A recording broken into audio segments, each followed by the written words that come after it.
Must be tough, pretending dignity when the world already made up its mind about you. The Marigold Finch was usually a place where the air smelled of freshly ground coffee, where whispers floated over the clinking of delicate teacups. Today, however, the stillness of the cafe was shattered by a quiet, venomous comment that cut through the conversation like a blade. Ariel Monroe, a black single mother, was sitting at a small window-side table with her son, Caden. He was quietly scribbling numbers on his worksheet, his pencil tapping against the page as Ariel leaned over, patiently helping him. Ariel's eyes were soft, her voice warm and encouraging. "Remember, Caden, break down the bigger number first. You got this." Caden, no older than 8, hesitated before responding. "Okay, 12 is 10 and 2. Then if I add 8, it's 20, right?" Ariel smiled, proud of his progress. "Exactly. You're doing great." For a moment, it felt like any other mother-son moment. Simple, tender, filled with love. But then, like a storm, the air shifted. Celeste Waverly, a woman who oozed wealth and arrogance, walked into the cafe with the kind of grace that only comes from years of knowing she was untouchable. Dressed in an ivory silk blouse and tailored slacks, she moved through the cafe with the sharp clicks of her designer heels echoing off the marble floor. Her eyes swept over the room like a predator hunting for prey. When her gaze landed on Ariel and Caden, she stopped in her tracks. Her lips curled into a smirk. She made her way over to the table and sat down, choosing a seat that faced Ariel. Without missing a beat, she lifted her phone and pretended to check her messages, but her voice rang out clearly, laced with condescension. "How cute," Celeste cooed, her tone dripping with mockery. "Playing teacher because you couldn't afford a real one." Ariel's body stiffened, but she didn't flinch. She stayed silent, taking a slow, controlled breath as the words hit her. Caden, however, frowned, his small brow furrowing as he looked at the woman who had spoken. "My mom's a great teacher," Caden exclaimed, his voice small but full of conviction. "She helps me every day." Celeste chuckled, but it wasn't a pleasant sound. "Oh, sweetie," she said with a dismissive wave. "I'm sure she tries. But some things should be left to professionals." Ariel didn't turn away from her son, not even a twitch of her expression faltering. Her eyes, dark and steady, remained fixed on Celeste. Her voice was calm, too calm. "And who are you to judge?" she asked, her words sharp under a veneer of politeness. Celeste took a long sip from her porcelain cup, savoring the moment. "Just someone who believes children deserve the best.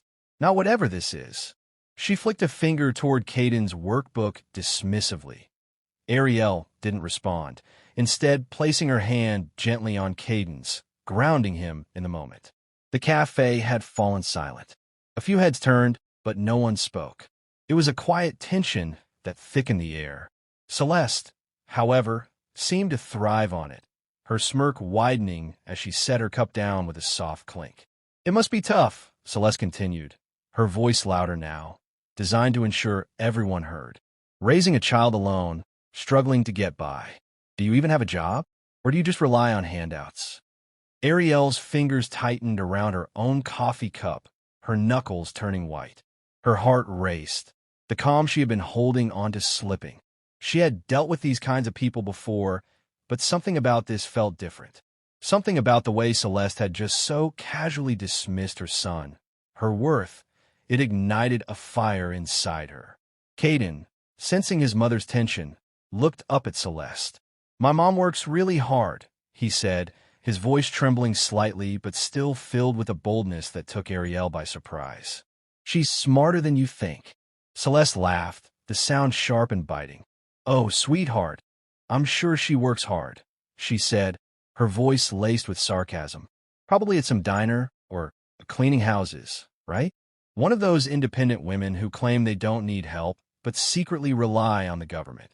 A few patrons from nearby tables chuckled. Ariel could feel the humiliation bubbling up inside her, but she refused to give in. Celeste was trying to provoke her. She was trying to make her angry, to make her break. But Ariel had learned long ago not to give people like Celeste that satisfaction. Her fingers tightened further around her coffee cup, and she placed it down slowly, the sound of the porcelain against the saucer loud in the otherwise silent room. Her eyes never left Celeste's. "Maybe you should leave," Ariel said quietly, but her words carried weight. "Before you embarrass yourself even more."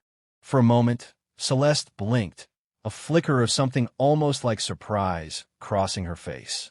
But then it was gone, replaced by a smile that didn't reach her eyes. She leaned back in her chair, her arms crossed over her chest, as if daring Ariel to do something about it. "You think I'm embarrassed?" Celeste scoffed. "Honey, I'm used to people like you. You're all the same, struggling, trying to make it look like you're fine. But you're not. You're nothing but a joke." The words hung in the air like smoke, thick and suffocating. Ariel stood up, her chair scraping loudly against the floor as she did. Her hand remained on Caden's shoulder, and she could feel the tension in the air, electric crackling, about to snap. But she didn't back down to "I'm done with this," she said, her voice barely above a whisper but strong. "You don't know me, and you don't know my son, and I'm not going to let you poison this moment any longer." But before Celeste could respond, Ariel turned on her heel and walked out of the cafe. Caden close behind her, his small hand clutching hers tightly.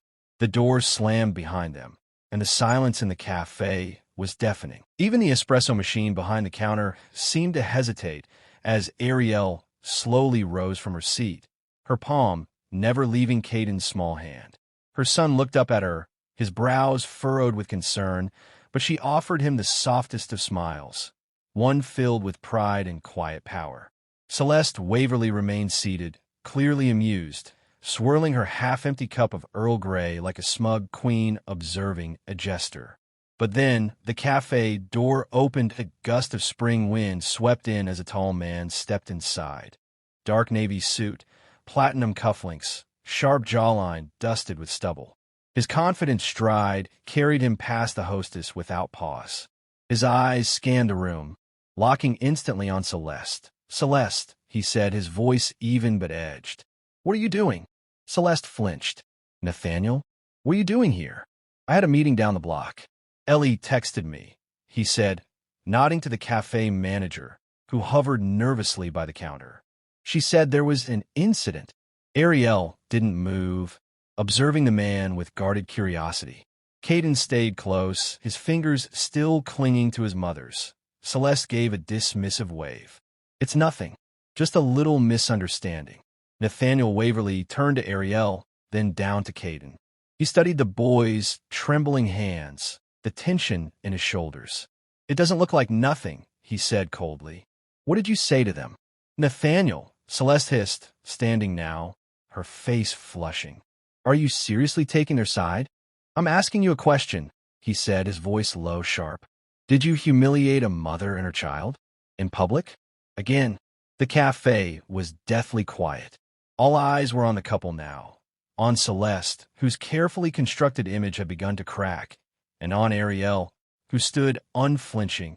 "I was merely stating facts," Celeste said, her voice faltering. Look at her. Homeschooling in a cafe? It's disruptive." Nathaniel turned toward Ariel, ignoring his wife's defense. "I'm so sorry. My name's Nathaniel Waverly. Clearly, an apology from my wife won't carry any sincerity, so allow me to offer one on behalf of our family." Ariel blinked. "You don't need to apologize for her." "I think I do," he replied, "especially when she carries our name into every room like a sword." Celeste's mouth fell open. "Nathaniel, you're embarrassing me." "No," he said, still looking at Ariel. "You embarrass yourself." A murmur of agreement rippled from a nearby table. For the first time, someone in the cafe clapped softly, an older woman seated with a latte and a book. More joined in, quiet but firm, until the room had filled with the soft rhythm of approval.